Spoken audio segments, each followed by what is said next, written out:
여러분들 반갑습니다. 제가 마지막으로 여러분 뵀던 게 아마 그 플레센일에 계셨을 때, 벌써 꽤 오래됐죠. 뭐 한 6, 7년은 된 것 같은데, 그 사이에 이 교회에도 많은 변화가 있으셨고, 또 저도 많은 변화가 있고, 모양도 좀 많이 바뀌고 얼굴도 많이 바뀌고 했습니다. 그렇지만 여러분들 또 이렇게 주 하나님 안에서 만나뵐 수 있게 돼서 너무 감사하고요.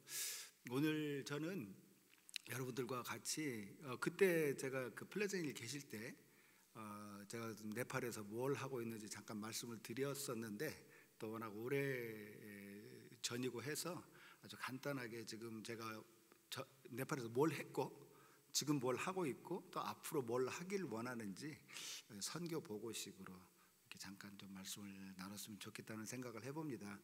특히 사역에 이제 많은 변화가 있어서 여러분들이 이제 같이 아마 많은 사진들도 좀 제가 준비해 가지고 왔는데, 제가 이렇게 말씀을 이렇게 쭉 준비하다 보니까 이게 장로님께서 한 30이라고 말씀하시고 조금 더 써주셔서 40분까지 말씀을 해주셨는데 좀 더 걸릴지도 모르겠어요. 그래서 여러분께서 혹시 중간에 아무 때라도 장로님께서 아니면 너무 기니까 이제 잘라라라고 말씀하시면 그때 딱 자르도록 하겠습니다. 그래요. 잠시 기도하고 오늘 말씀을 나누도록 하겠습니다. 하나님, 부족한 종을 세우셨는데 저희 종의 입에 아버지님께서 간섭하여 주셔서 참 말하지만 듣는 귀를 열어주셔서 참 지혜롭게 잘 이해하실 수 있도록 도와주시옵소서. 예수님의 이름으로 기도드렸사옵나이다. 아멘. 우리 사진 한번 볼까요? 네팔이라는 나라, 여러분 이름은 들어보셨을 거예요. 혹시 네팔에 가보신 분 계시나요? 제 아들이 손을 드네요. 네팔이라는 나라가 여러분 많이는 들어보셨겠지만 특히 미국에선 가기가 좀 쉽지 않습니다. 직항이 없고 그래가지고 여기 거의 뭐라고나 지구 반대편에 있는 곳이기 때문에 가기 쉽지 않은데 산으로 유명한 나라죠. 전 세계 가장 높은 봉우리 10개 중에 8개가 저 나라에 있습니다. 8,000m 넘는 산들이 아주 즐비하고요. 이것 한번 넘겨봐 주시겠어요? 네팔이라는 나라가 이렇게 중국, 그러니까 티벳이죠. 그 위쪽에 이제 티벳과 인도 사이에 끼어 있는 직사각형 같이 생긴 나라예요. 그런데 위쪽으로는 히말라야가 지나가요. 위쪽. 그리고 아래, 그렇기 때문에 이제 중국보다는 인도의 영향을 전통적으로 많이 받았습니다. 언어도 그렇고 그 인종도 그렇고 인도의 영향이 굉장히 크죠. 한번 넘겨봐 주시겠어요? 저는 2009년에 우연히 네팔 여성들이 인도로 성노예로 많이 팔려간다는 이야기를 우연히 듣게 돼서 그때서부터 이제 네팔 사역을 시작하게 됐어요. 횟수로는 한 16년 정도 된 것 같아요. 초반에 한 3, 4년 정도는 미국에서 내가 목회를 하면서 네팔을 왔다 갔다 하면서 인신매매 예방 사역을 쭉 했었습니다. 한번 넘겨봐 주시죠. 그래서 저 때만 해도 좀 젊었네요. 우리 네팔 스텝 한 명을 써가지고 이렇게 특히 산간지방 여성들이 많이 팔려가요.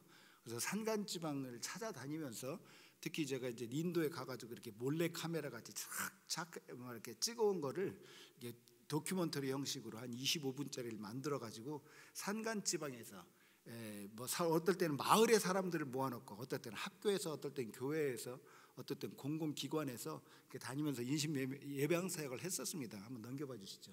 이건 학교인데요. 이제 학교 가면은, 특히 이제 지방에 있는 학교 가면 저런 걸 본 적이 없어요. 얘들이 재밌어해요. 사실 내용이 좀 살벌한데 이렇게 좀 이렇게 아이들에게 특히 이제 아이들 14살서부터 한 18살 정도 되는 여자아이들이 많이 팔려가기 때문에 학교가 가능하면 학교를 많이 방문했었습니다. 한번 넘겨봐 주시죠. 그리고 나서 2014년에 이게 네팔을 왔다 갔다 하면서 하니까 이게 좀 성에 차질 않더라고요. 그래서 이제 목회를 그만두고 2014년에 완전히 네팔로 장소를 옮겨서, 특히 네팔에 한 77개 정도 되는 이제 미국으로 치면 카운티 개념인데, 거기서 이제 질라라고 그러는데 뭐 주라고 부르기도 해요. 그 주가 있지만은 그 주 중에서도 좀 더 많이 인신매매가 좀 있는 곳이 있어요. 그 이제 세계가 목간부르, 느와꽃, 신두팔족 이런 지역에서 많이 인신매매가 성행하는데, 그 중에 이제 그 가장 남쪽 그 인도로 가는 길목에 있는 목간부로의 헤토다라는 지역에 이렇게 가서 예수 문화학교라는 학교를 두 군데서 세웠습니다. 빈민촌에 세워서 아이들이 빈민촌 아이들이 이제 쉽게 뭐라고 하나 학교를 그냥 그야말로 때려쳐버리는 거죠. 그런 것들을 좀 막아보고자 이렇게 해서 이렇게 학교를 세워가지고 두 군데서 쭉 이렇게 학교를 운영했었습니다. 학교 이름이 예수 문화학교였고요. 저희 학교 모토가 그러니까 교훈 같은 거죠. 예수 그리스도 안에서 우리 모두는 존귀하고 평등합니다 라는 그런 어떤 교훈이라고 할까요? 하여튼 그런 걸 가지고 했어요. 참 그렇잖아요. 우리가 너무나 당연한 말 아닌가요? 예수 안에서 우리 모두 존귀하고 평등하죠. 그렇지만 네팔이라는 사회에서는 그게 딱 그렇게 당연하지가 않아요. 왜냐하면 네팔이라는 나라가 아직도 카스트 제도가 있는 나라입니다. 카스트 제도라고 혹시 들어보셨죠? 힌두교에 있는 아주 독특한 인종차별. 그러니까 사람들이 태어날 때 똑같이 태어나지 않는다는 거죠. 어떤 사람은 브라만 계급으로, 어떤 사람은 쳇트리 계급으로, 빠이샤 계급으로, 수드라 계급으로 태어난다는 이렇게 계급 사회를, 인간을 계급으로 이해하는 그런 제도입니다. 그런데 그 중에서도 이 네 개 안에만 들어가면은, 우리 아마 여러분들 학교에서 말 그래가지고 네 계급 이런 말씀 들어보셨을 거예요. 브라만, 쳇트리, 크샤트리아라고 그러죠. 근데 사실 쳇트리인데, 쳇트리, 빠이샤, 이렇게 슈드라. 근데 그 계급 안에도 들지 않는 다른 인간들이 있습니다. 영어로는 untouchable이라고 부르죠. 한국말로 불가촉천민이라고 부르는, 네팔어로 어추시라고 부르는데 만져서는 안 된다는 거예요. 그러니까 너무 천해서 만져서도 안 된다는 그런 계급이 있는데, 그 계급의 자녀들이 특히 많이 팔려가고, 지금 보시는 분들 아이들 가운데 한 상당수가 그 계급에 속하는 아이들입니다. 빈민촌에 가면 그 계급 아이들이 이제 사람들이 가장 많이 살죠. 그래서 이렇게 한번 넘겨봐 주시죠. 이렇게 쭉 그걸 예수문학교 운영하다가 2019년에 이게 굉장히 큰 위기를 맞았어요. 2019년, 20년에 여러분 전 세계에 무슨 일이 있었습니까? 코로나가 들어왔잖아요. 이 코로나가 들어오니까 아이들이 모이질 못하는 거예요. 이거 모이질 못하니 학교 운영을 어떻게 할 수가 없잖아요.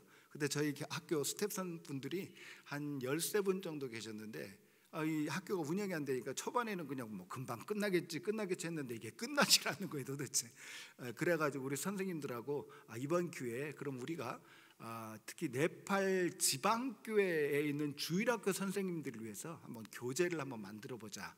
그래가지고 이제 야심차게 준비를 해서 처음에는 저희가 이제 그 3년분으로 1년, year 1, year 2, year 3 그래가지고 책을 만들기 시작했어요.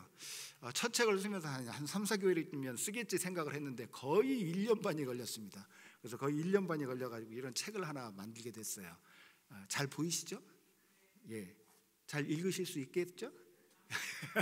여기 바원너 헙다 발선거띠 버전이라고 써 있어요. 52주 Children's Fellowship, 이거는 preaching, sermon 이런 뜻이에요. 버전이란 말은. 그래서 교세 주일학교 선생님들이 지방교회를 가면은 선생님들이 7학년, 8학년, 9학년 이 정도 되는 그 아이들도 아직도 배워야 되는 애들이 인적 자원이 많지 않기 때문에 아이들을 가르쳐요. 그러다 보니까 자기들도 배운 게 없는데 가르치려니 얼마나 힘들겠습니까? 그래서 그 선생님들이, 그 어린 선생님들이 주일학교 귀한 영혼들을 예수님 앞으로, 예수님 말씀으로 잘 좀 인도해 달라는 의미로 이렇게 책을 써서 이 교재를 이제 써서 제가 선생님들한테 이게 가이드를 해주고, 선생님들이 직접 써서 이렇게 이제 이야기도 듣고, 그림도 우리 스태프들이 이렇게 직접 그림을 다 그렸어요. 직접 다 그림을 그려서 이런 책을 발간을 하게 됐습니다. 그리고 그 사역은 지금은 어떤 식으로 사역이 발전했냐면, 제가 이제 이 책을 한 1000권 정도를 발간해 가지고 네팔의 여러 곳을 다니면서 이제 이렇게 분배를 했는데, 갈 때마다 이렇게 한 권씩 분배를 해야 되잖아요. 근데 요즘 참 희한한 게, 여러분 네팔 그러면 워낙 가난한 나라이기 때문에 어떤 분들은 그 나라에 자동차는 있냐고 물어보시는 분들도 있으시더라고요. 자동차 있고요, 인터넷도 다 돼요.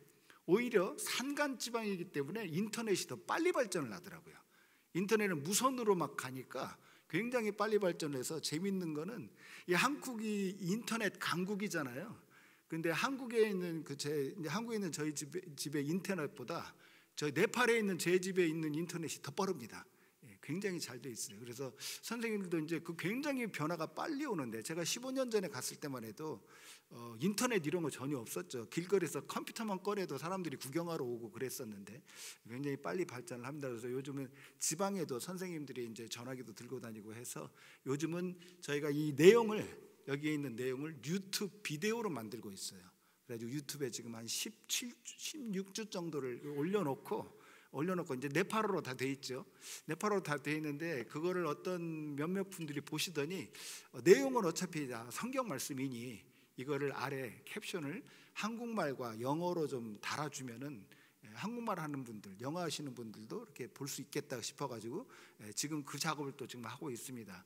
그래서 그 작업은 지금 한 10서너 개 정도는 그 캡션을 이미 달았어요. 그래서 저 나중에 어디 친교 시간에 여러분들께서 원하시면은 저희 유튜브 들어오실 수 있는 그런 QR 코드를 제가 이제 공유하도록 하겠습니다.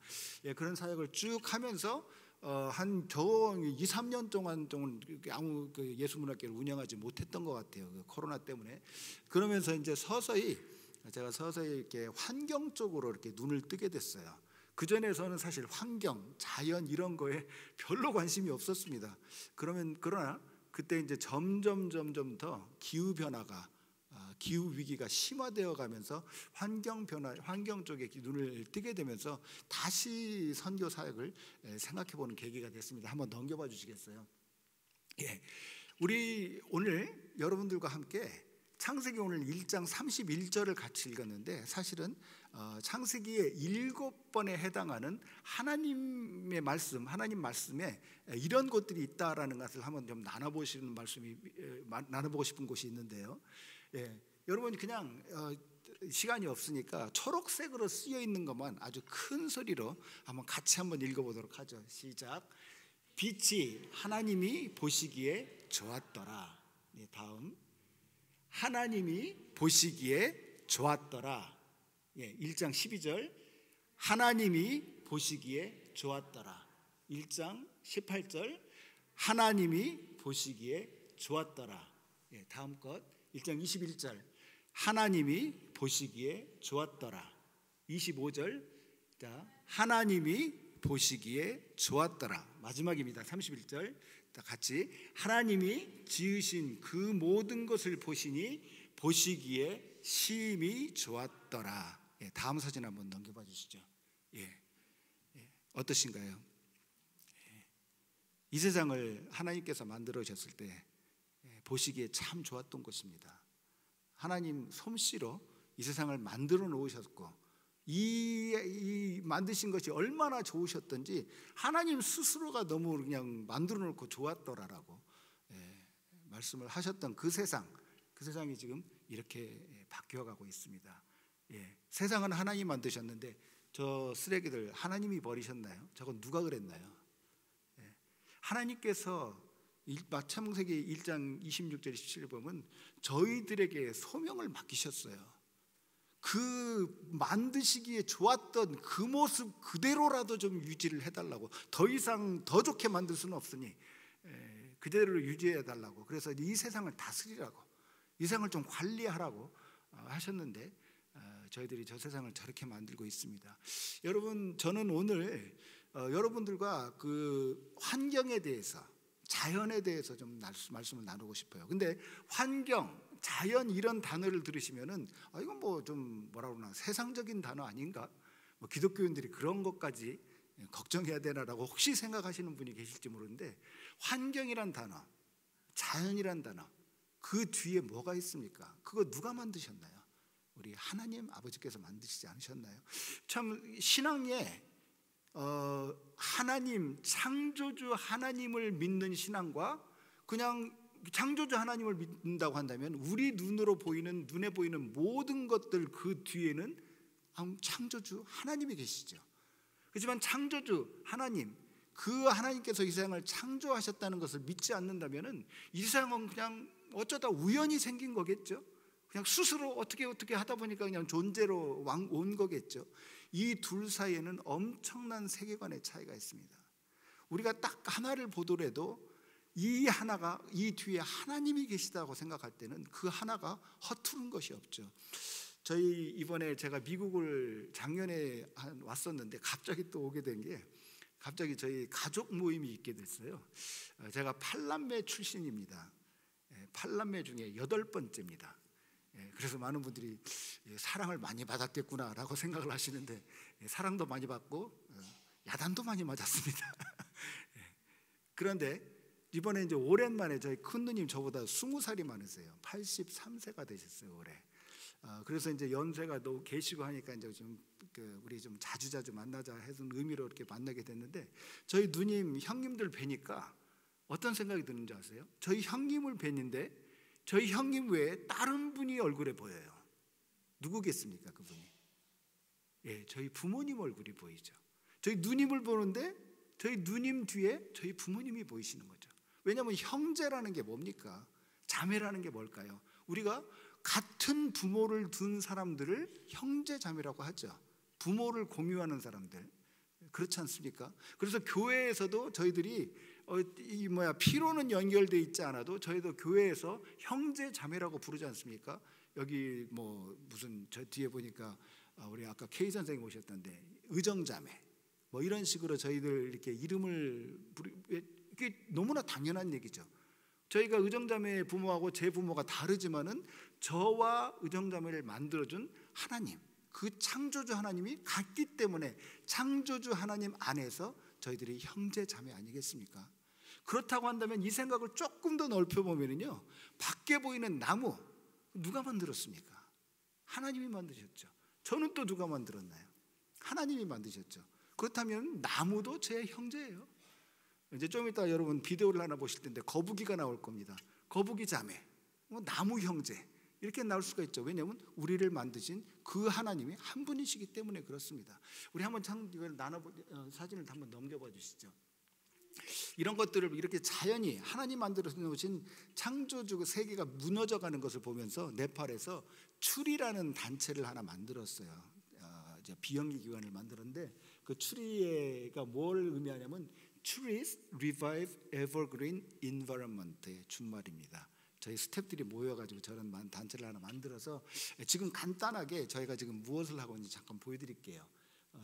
이렇게 널서리를 하나 만들어서 이제 나무를 심기 시작했습니다. 특히 기후 위기와 싸울 수 있는 가장 큰 방편이 나무를 심는 것이기 때문에 이렇게 널서리를 만들어 가지고 한번 넘겨봐 주시고요. 널서리에서 저희가 직접 씨를 수집해다가 이렇게 저미네링 트레이에다가 싹을 틔워서 한번 넘겨봐 주시죠. 이렇게 나무 묘목들을 만들어서 나무를 심습니다. 한번 넘겨봐 주시죠. 나무를 어디에 심느냐? 그냥 아무 데다나 심는 것이 아니라 나무가 가장 필요한 곳에 심습니다. 나무가 필요한 이유는 나무가 이산화탄소를, 대기 중에 있는 이산화탄소를 잡아주기 때문이죠. 이산화탄소를 나무가 잡고 그리고 이산화탄소 대신에 산소를 내뿜어 줍니다. 그래서 기후변화를 일으키는 가장 큰 온실가스의 주범 이산화탄소를 잡아주는 것이죠. 근데 그 이산화탄소가 그 하늘 전내로 그 이산화탄소가 가장 많이 나는 곳이 어디냐? 쓰레기 하치장에서 메탄과 이산화탄소가 가장 많이 나옵니다.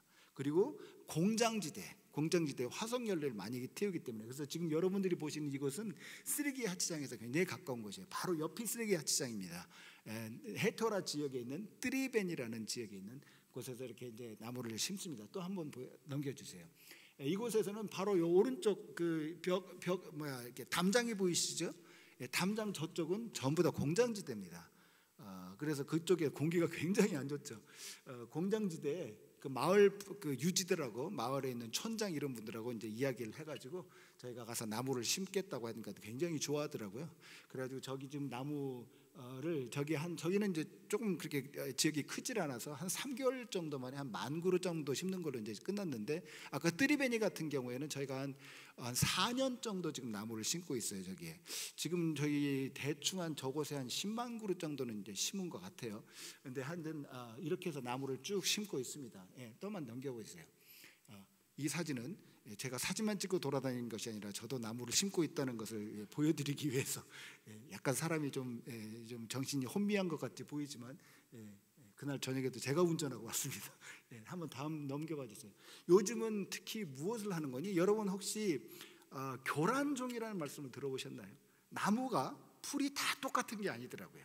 어떤 거는 영어로 하면 invasive species라고 부르는데 어떤 나무는 있어서 좋은 나무가 있고요. 어떤 나무는 없어야 되는 나무들이 있어요. 그 없어야 되는 나무들, 그게 왜 그런 거니? 이 나무가 하나 들어서면은 이 주변에 있는 모든 다른 나무들을 죽여버려요. 자기 혼자 독점을 해버려요. 한국 같은 경우에는 가시박이라는 그 덩쿨나무가 그런 짓을 하는데, 이 네팔 같은 나라는 이 번마라라고 하는 나무입니다. 나무치고는 약간 작은데 한 요 정도 자라요. 예쁘게 생겼죠.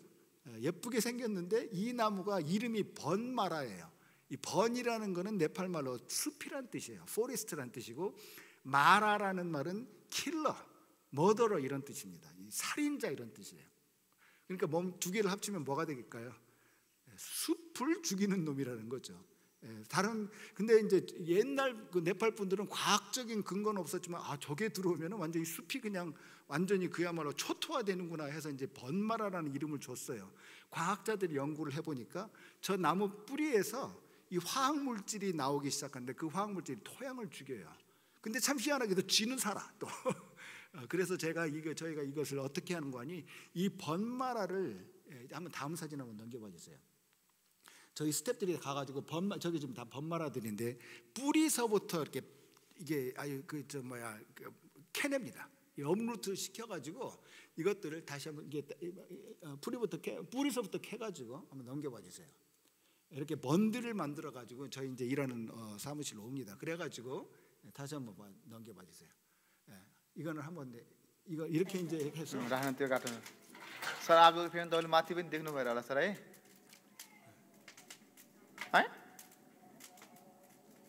भर्खरै गऱ्यो भने 이렇게 해서 떼어서 다음 거로 넘겨봐 주셔야 될 것 같아요.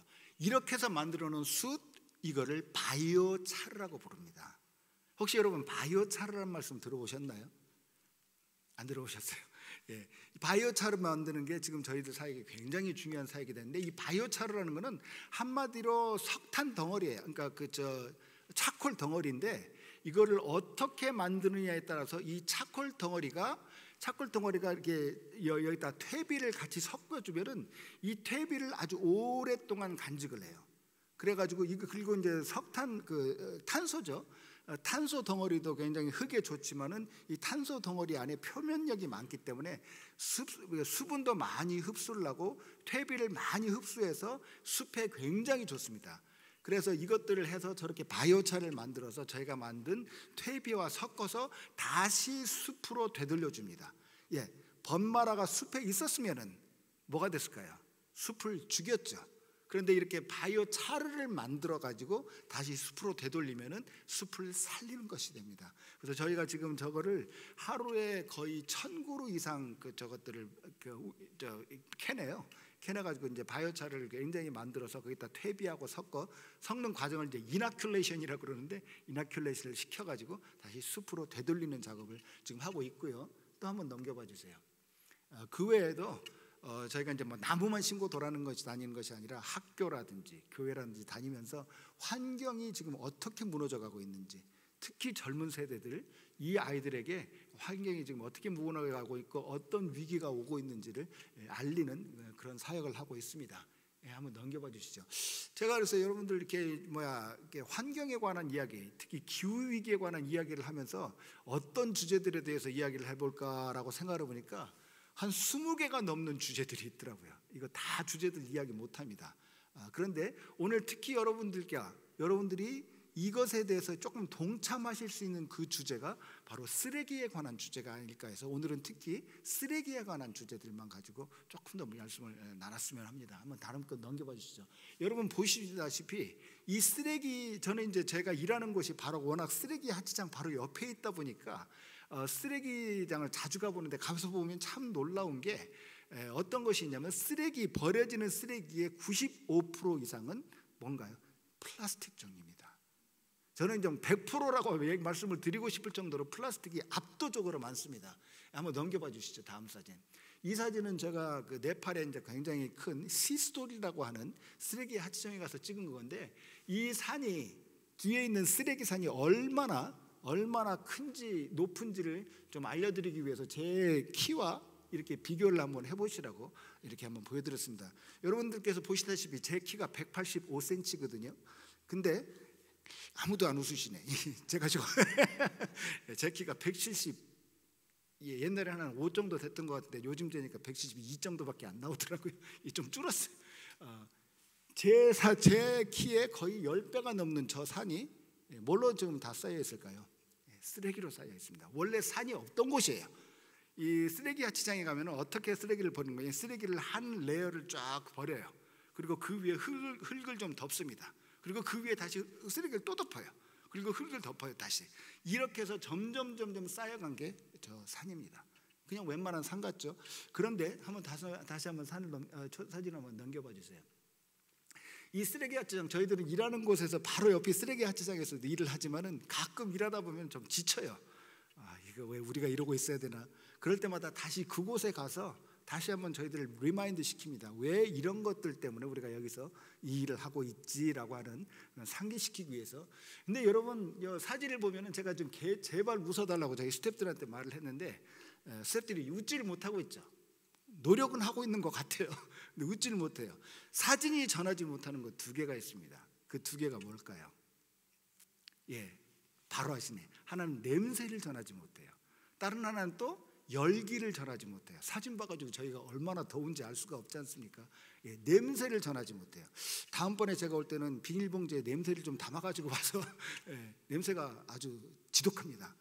저 쓰레기가 버려졌을 때는 냄새가 안 났던 것들이 쓰레기가 버려지는 곳으로 모이면은 냄새가 나요. 왜 그럴까요?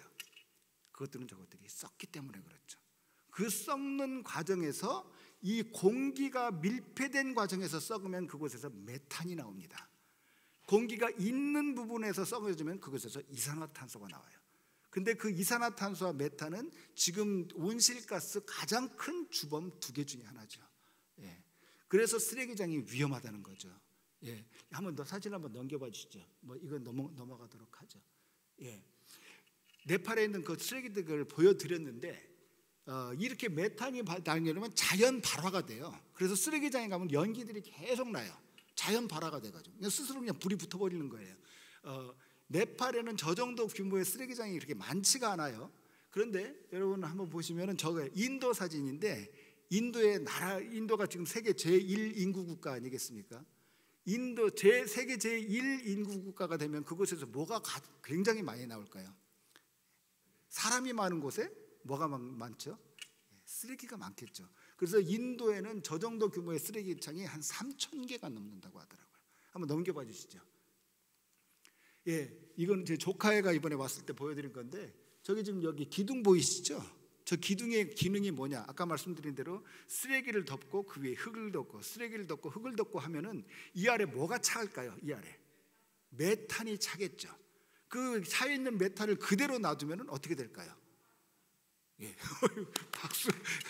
대답을 짝짝 하시네. 그냥 스스로 그냥 터져버리는 수가 있어요. 그래서 지금 저 기둥이 여러분들 저 뒤쪽으로도 계속 기둥이 있는 게 보이시죠? 저쪽에 기둥을 꽂아놓고 그 아래서 메탄들을 계속 꼽아내요. 그러면은 이 메탄들이 지금 어디로 흘러들어갈까요? 대기 중으로 흘러들어가겠죠. 그래서 대기 중으로 저렇게 흘러들어간 메탄들이 쌓여서 지금 저희들이 기후 위기를 겪고 있는 것입니다. 여러분들 한 달 전, 2달 전 됐나요? 한 달 전, 2달 전 LA에 엄청나게 큰 불이 났죠. 그것도 1월인가 12월에 비가 오는 시절에 이렇게 물이 났다. 12월인가 1월에 LA에 비가 한 방울이 떨어지질 않았다고 그러더라고요. 무엇 때문에 그렇습니까? 기후위기 때문에 그렇습니까? 무엇 때문에 기후위기가 생겼나요? 저런 일들 때문에 기후위기가 발생을 하고 저희가 지금 그 고통을 겪고 있고 더 큰 고통을 우리 후손들에게 전해주고 있는 것입니다. 여러분 저기 쓰레기 야치장 역사가 오래되지 않았어요. 저 쓰레기 야치장이 역사가 한 30년 정도밖에 안 됐다고 그러더라고요. 다시 말해서 30년 전에는 저기가 하나님이 창조하셨을 때 하나님 보시기에 참 아름다웠더라 하는 모습과 그렇게 크게 다르지 않았습니다. 그런데 그 30년 만에 저렇게 변해버렸던 것입니다. 한번 넘겨봐 주시죠, 사진을. 예, 이것도 인도고요. 한번 보시죠.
바로 다음 것도 틀어주십시오.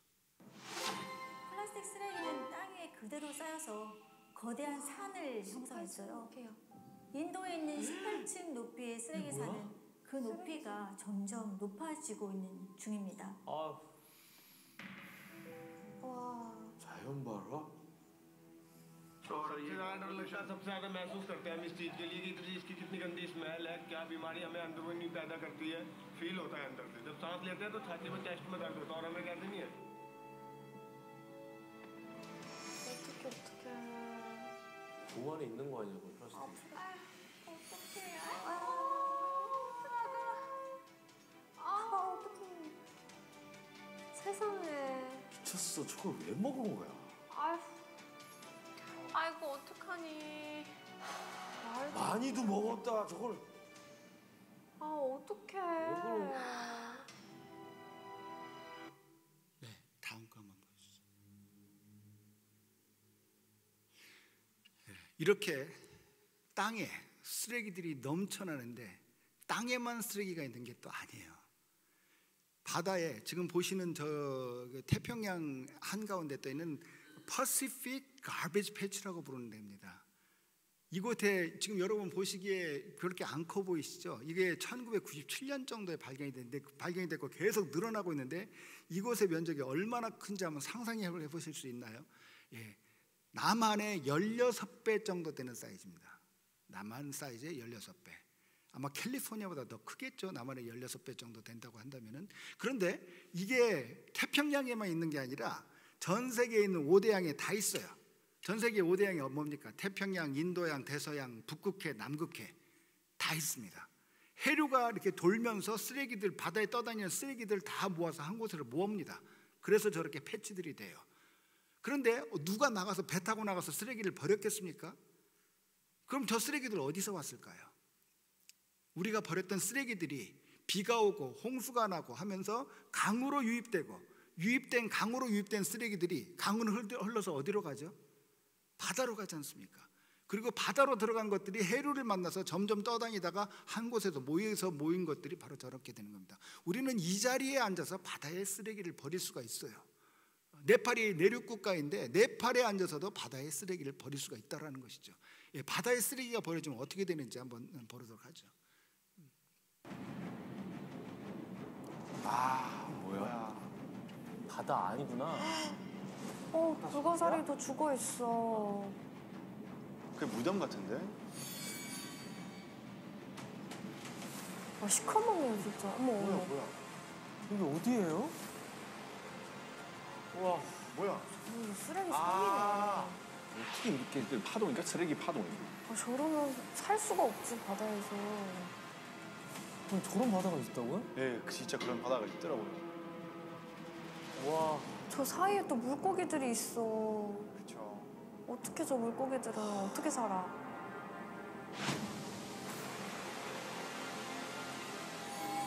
어떡해 새들이.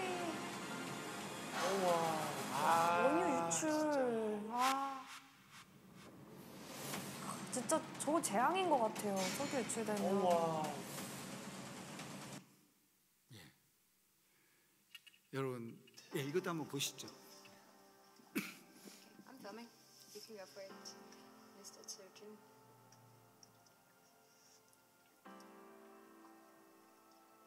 She's going to be so happy. Big boy. Bless you. Have you ever heard about turtles? I have.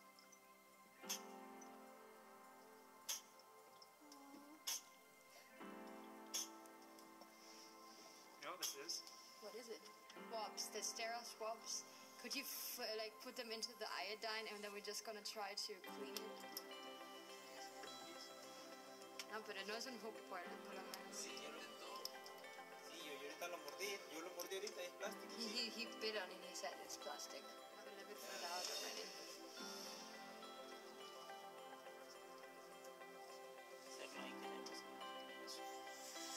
No, ese es simple. Ahora, oh man. Show me please. There it was.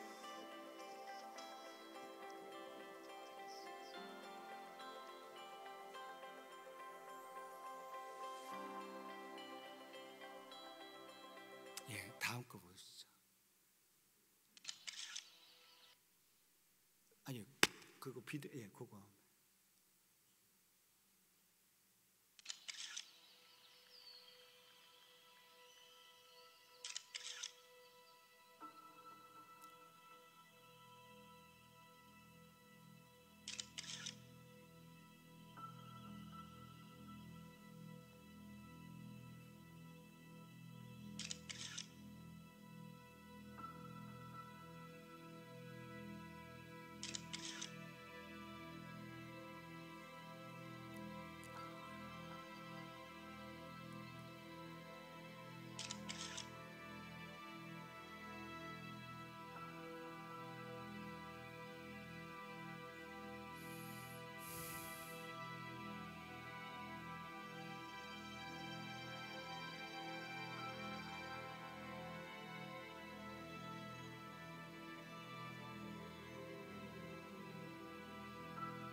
여러분, 새가 죽어가는 모습을 보셨어요. 그 새 누가 만들었나요?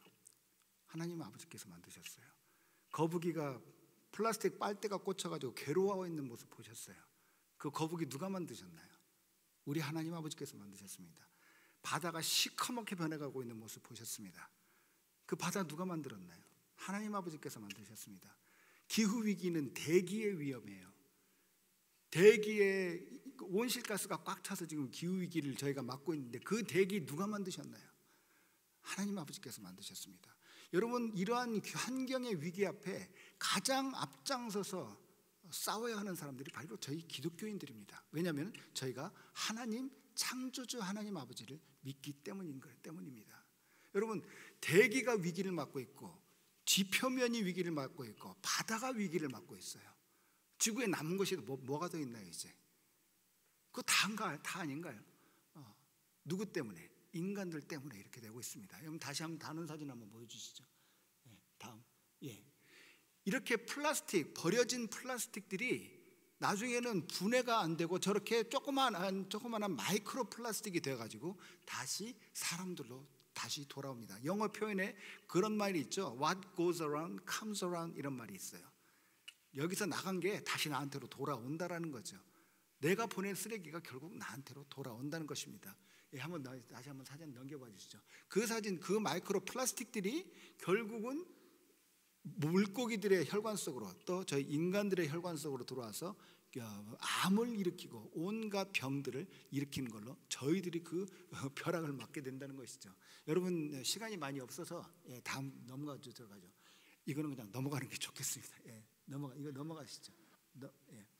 여러분, 우리가 이 이름에 잠깐 좀 주목을 해야 될 필요가 있어요. 처음에는 기후 변화라고 불렀어요.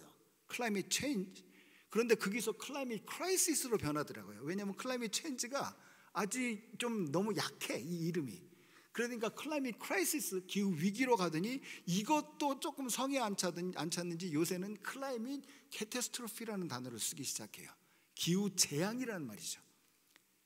그 다음에 뭐가 기다리고 있을까요? 저희를 아직 한 단어가 더 기다리고 있을 것 같아요. 그 단어가 뭘까요? 클라이밋 호플레스입니다. 더이 기후 낭망이죠. 더 이상 우리가 어떻게 해볼 수가 없어.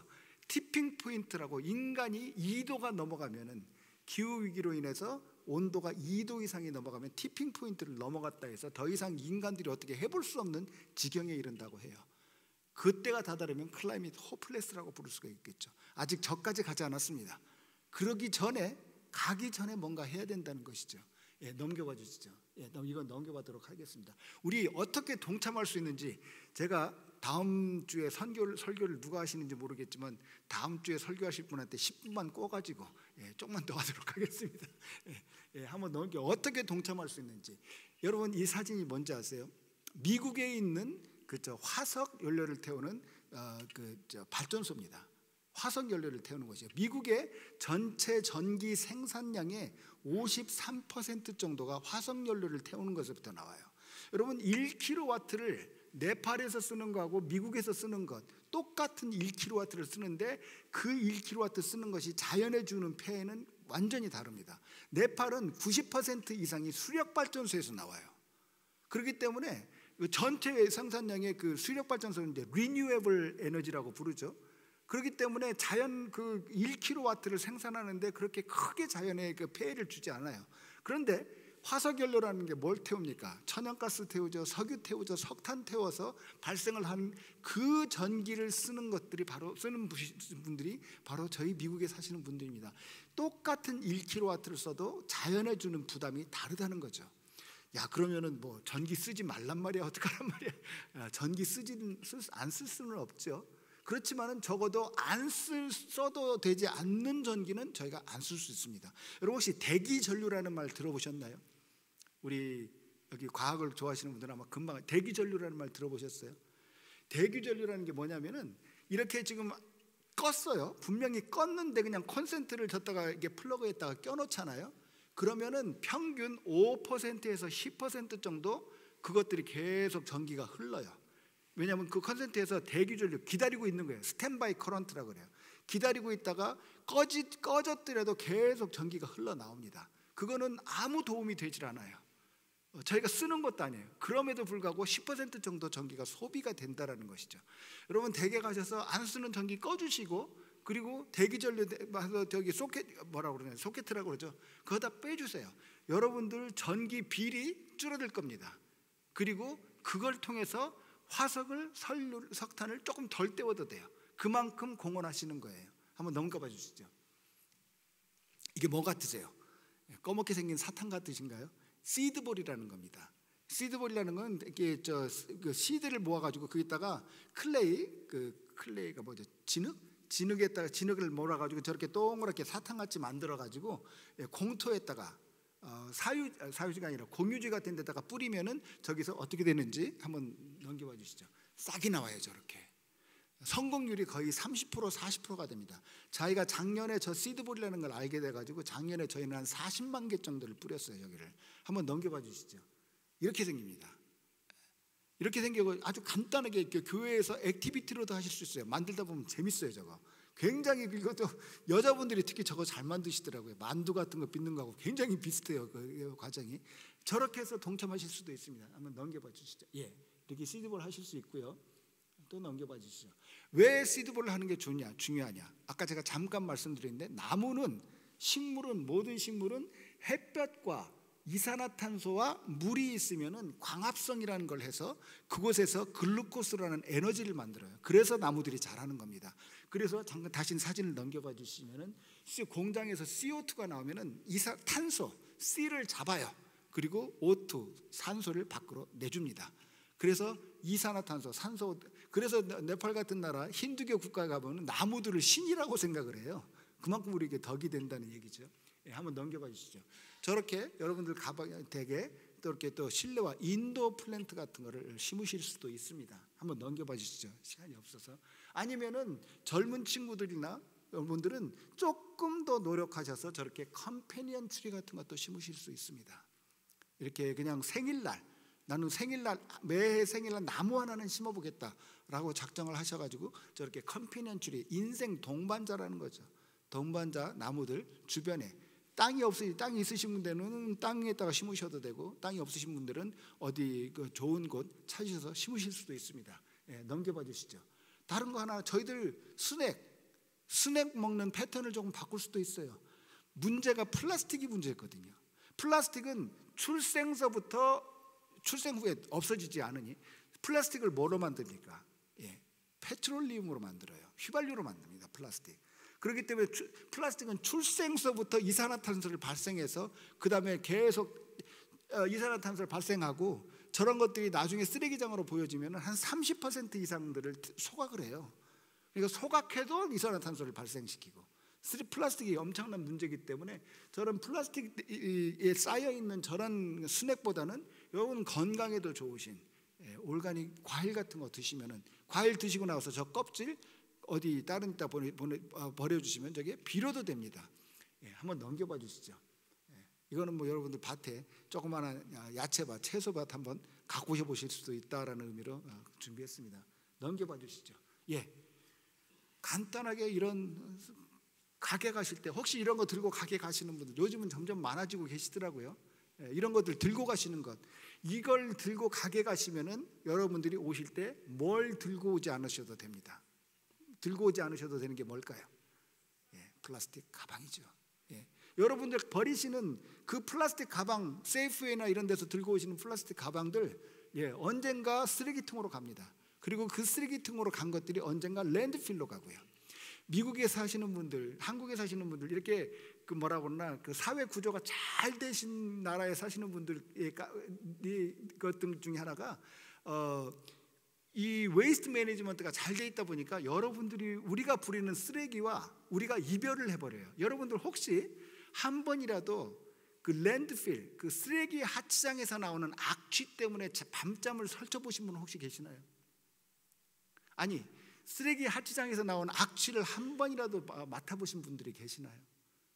없죠. 왜냐하면 저희들이 버린 쓰레기와 저희가 이별을 해버리기 때문에 그래요. 근데 이별을 하고 난 다음에 우리가 보면은 그냥 뭐 이별했으니 내 눈에 안 보이니 그냥 이 세상에서 사라져 버렸나 보다라고 생각을 하지만, 저희가 지금까지 버린 쓰레기는 이 세상에서 절대로 사라지지 않습니다. 단지 장소를 바꿨을 뿐입니다.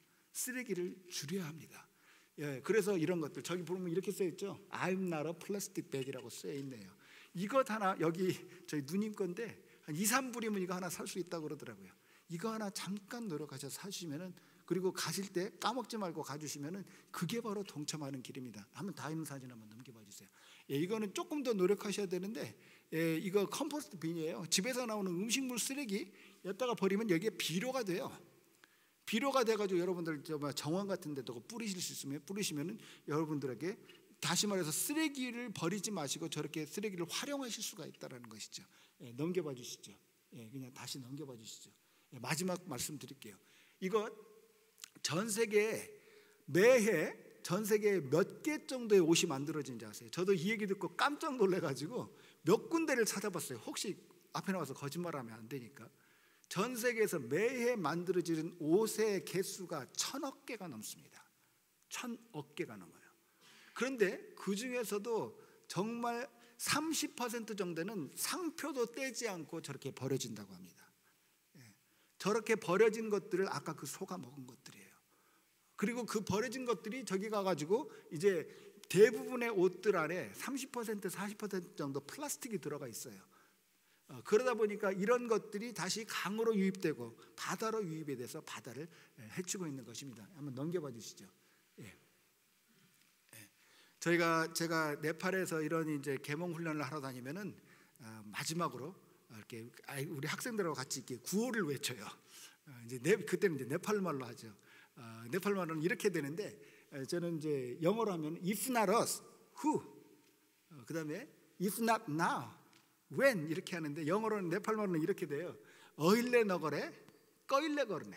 어일래라는 지금 안 하면 꺼일래 언제 할래? 하밀래 너거래. 우리가 안 하면 꺼슬래 거르네. 누가 하리? 우리가 지금 바로 행동해야 되는 그런 때가 왔다는 것입니다. 여러분 한 번만 다음 거 한번 넘겨봐 주세요. 아버지 아이.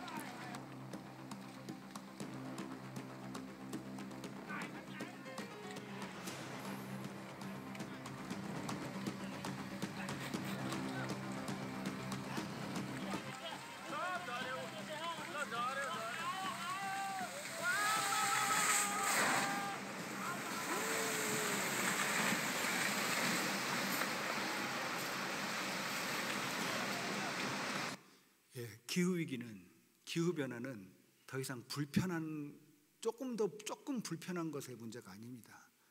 이제 삶과 죽음 사이에 갈림길이 되어가고 있습니다. 개발도상국들, 네팔이 전 세계에서 기후 위기 그 피해국 4번째에 있더라고요. 지금 네팔에서 찍은 사진입니다. 산이 많다 보니까 저렇게 산사태들이 많이 나요. 매해 보통 한 300명 정도 에버리지도 죽었는데 작년에 갑자기 그 숫자가 800명으로 늘어났어요. 이 숫자는 점점 더 늘어날 뿐입니다. 다음 사진 한번 넘겨봐 주시죠. 지구가 불타고 있습니다. 기후위기 때문에, 지구 온난화 때문에 기후가 불타고 있어요. 저 지구 누가 만들었습니까?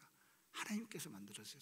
저희를 사랑하시고 저희가 사랑하는 하나님 아버지께서 만들어주신 이 땅, 이 지구, 이 세계, 우리가 크리스찬의 이름으로 무엇을 해야 할지 잠시 한번 여러분들 삶 가운데 고민해 보시는 그런 기회가 됐으면 참 좋겠습니다.